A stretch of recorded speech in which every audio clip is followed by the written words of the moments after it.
Hi everyone, it's Cards by Rachel for ScrapDiva Designs with the Sweet Treat gift box tutorial. We will be turning this into a sewing box, which I think is adorable. So as you can see, I got two of the big pieces, two of the side pieces, and two of the bottom pieces. The ones without the stitching apart from the big one that does have stitching. And I attached some double-sided tape on the big parts, and I'm gonna use a little bit of glue as well. And I'm just gonna attach the large one to the bottom here. Might be hard to see, but the folding lines are really clear in real life, so it's pretty obvious to see where your adhesive should go. Here I did the same on that other big one off camera, and now I'm gonna do this to the side. You will do it on the longer side of the sides. Geez, that's a lot of sides. The short ones will leave like this for now. And here I used 4 of those big piece layers, 4 of those smaller, and 1 of the bottom, and 4 of the side pieces actually. Here you can see I'm just showing checking where it should go, because with the die cut handle it fits on one side better than the other. And you can decorate your whole outside of your box actually now. Before attaching it together, I find it more easy when it's still flat. Here I'm letting you see that top and the bottom part, I made sure when I cut it out that it's cohesive. So, you know, the top image moves onto the bottom image.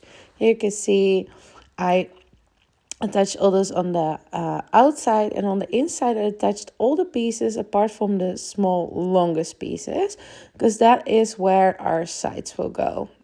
Here I'm folding this line both ways, so that way you can close up your box. And now it's time to attach those sides, and those steps will go on the inside of your box. That is why I did not attach the pattern paper there yet, because if you do it after, you can sort of cover up those sides. Just making sure everything lines up nicely there. And I'm just gonna burnish that with my bone folder as well in a bit. In my product share sneak peek video, I also shared one of this treat box in a donut style. So you could do a food style. This is a sewing style. Could do any style you like, even though it's called a treat box. I mean, it doesn't have to be filled with treats. You can put whatever you want in there, of course. Here I'm just attaching that layering piece on the side, and this way your tabs are nicely covered up. And then of course it's time to do our other side, and this one you cannot attach obviously when it's still flat, but I find it's still quite manageable to put your pattern paper in. So yeah, definitely don't be too enthusiastic with your layering pieces. Make sure you do not do those small long pieces, because then the tabs will be more visible. That will be a shame, I always feel. And this is our cute little box, and now of course it will be time to decorate it a bit. And like I said, you could do it in anything you want. I went for a sewing theme today with some Echo Park paper collection that I had in my stash, and I have a recipient in mind for this. One of my crafty friends is actually a sewer as well, so here I'm using one of the cut aparts from that collection that says Stitches of Love, and I backed it onto some sage green cardstock. This will be used at the front. I am gonna make sure I only put my foam tape like halfway up, because you want that top part of the box that we folded to be able to still, you know, close. So I'm just attaching my foam to the bottom part here. And of course, again, this decorating part is just like how I did it. You can do anything you would like, but I thought it would be fun to show a little bit of it. I do cut some parts of it out, but I'm just attaching that cutout, which will be the big, like, the focus of our box there. Here I used the Capsella Leaves and the Edge Flower from ScrapDiva Design, and I'm going to use those as well.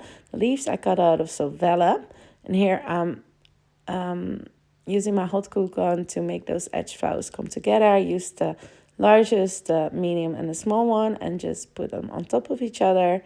And on the inside, I put a glitter enamel dot. Then I'm just gonna fold it from the back to the front, basically, so it has some dimension. Here I used some more cut up parts, of course our vellum leaves, the flowers, and some stickers from the collection, and I tied it all together and closed with a sage colored ribbon, you guys. So decorate it however you want, but this is just one idea that I thought would be really cute. Here you can see some photos and a video of the box that we made today. I hope you liked this video. If you did, be sure to like, subscribe and comment, and of course check out the ScrapDiva Designs webshop, Instagram, YouTube, all the good stuff. Everything will be linked down below in the description box and in the comments. If you want to see more of the ScrapDiva projects, be sure to check out the #ScrapDiva Designs. Have a crafty day, everyone. Bye bye.